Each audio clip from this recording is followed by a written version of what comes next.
샬롬 4월 19일 화요일입니다. 오늘도 하나님의 도우심과 선하게 인도하시는 하나님의 손길 가운데 살아가시기를 소망합니다. 이 시간 시편 말씀을 읽고 묵상하며 하나님 앞에서 침묵으로 기도드리겠습니다. 시편 71편 19절에서 23절. 하나님이여, 주의 의가 또한 지극히 높으시니이다. 하나님이여, 주께서 큰 일을 행하셨사오니 누가 주와 같으리이까? 우리에게 여러 가지 심한 고난을 보이신 주께서 우리를 다시 살리시며 땅 깊은 곳에서 다시 이끌어 올리시리이다. 나를 더욱 창대하게 하시고 돌이키사 나를 위로하소서. 나의 하나님이여, 내가 또 비파로 주를 찬양하며 주의 성실을 찬양하리이다. 이스라엘의 거룩하신 주여, 내가 수금으로 주를 찬양하리이다.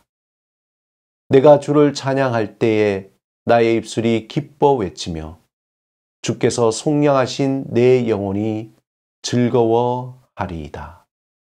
오늘 시편 말씀으로 잠시 묵상하시겠습니다.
오늘 하나님이 우리에게 주신 말씀은 로마서 5장 14절에서 17절입니다.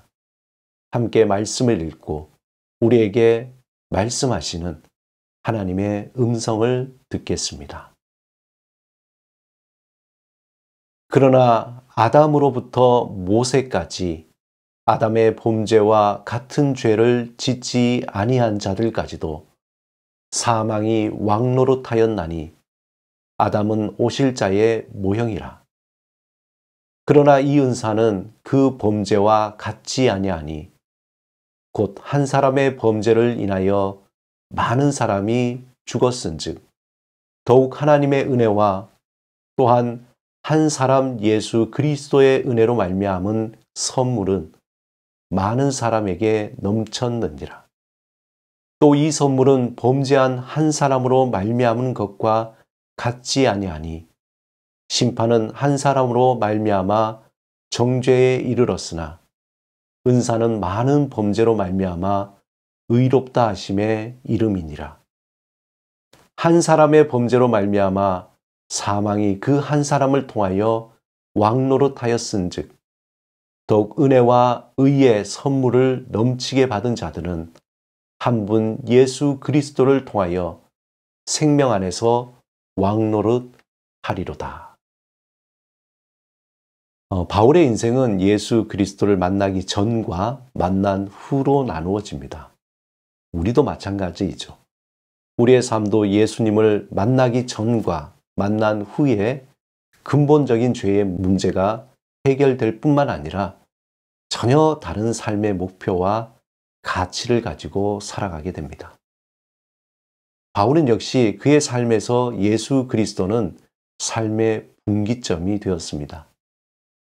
그렇다면 바울에게 찾아오신 예수님을 통해 전적으로 하나님의 은혜로 변화되어 자신의 삶을 새롭게 바라보게 된 바울.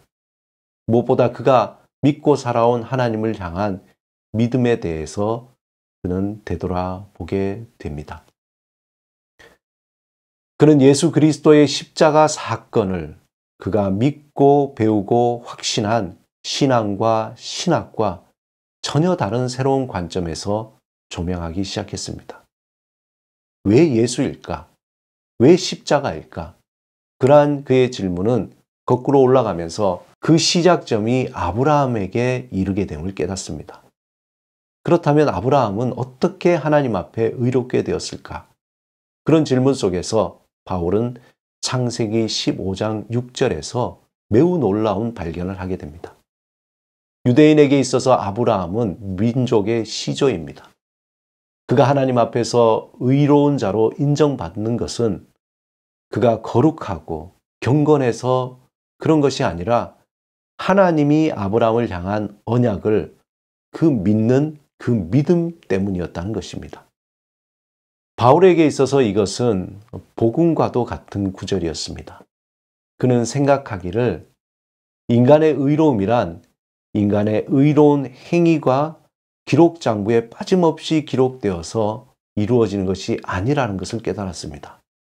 즉 자신의 의로운 행위가 아니라 하나님의 약속을 믿고 하나님을 신뢰하는 그 믿음을 보시고 하나님이 아브라함을 하나님과 올바른 관계, 즉 의인이라고 인정하게 되었다는 것입니다. 오늘 본문 5절에 보면은 이를 아니할지라도 경건하지 아니한 자를 의롭다 하시는 이를 믿는 자에게는 그의 믿음을 의로 여기시나니. 바울은 여기에서 좀 더 나아가서 이러한 아브라함의 믿음은 할례를 받기 이전의 사건이라는 것에 대해서 주목하게 됩니다. 그는 이 구절에서 그동안 그가 가지고 있었던 선민의식이 한순간에 무너지게 된 것입니다. 하나님은 오직 유대 민족만을 사랑하시고 유대 민족과 언약을 맺으시며 다스리시고 보호하시고 그의 약속과 복을 상속해 주신 것을 알고 있었습니다. 또 그것을 가르치고 확신하며 살아왔습니다. 하지만 그 하나님의 언약은 할례 전에 아브라함의 행위가 아닌 믿음으로 말미암은 것임을 깨닫게 된 것입니다. 그의 유대주의적인 세계관이 무너지고 온 세상을 향한 하나님의 언약과 복을 보게 된 것입니다. 그에게 새로운 세계관이 열리게 된 것이죠. 그는 하나님이 아브라함과 맺은 언약은 율법으로 된 것이 아니라 오직 믿음으로 된 것으로 깨닫게 되었습니다. 더욱더 중요한 것은 예수 그리스도를 믿는 모든 자들에게 하나님의 은혜 곧 선물로 언약의 상속자가 되게 하셨다는 비밀을 알게 된 것입니다.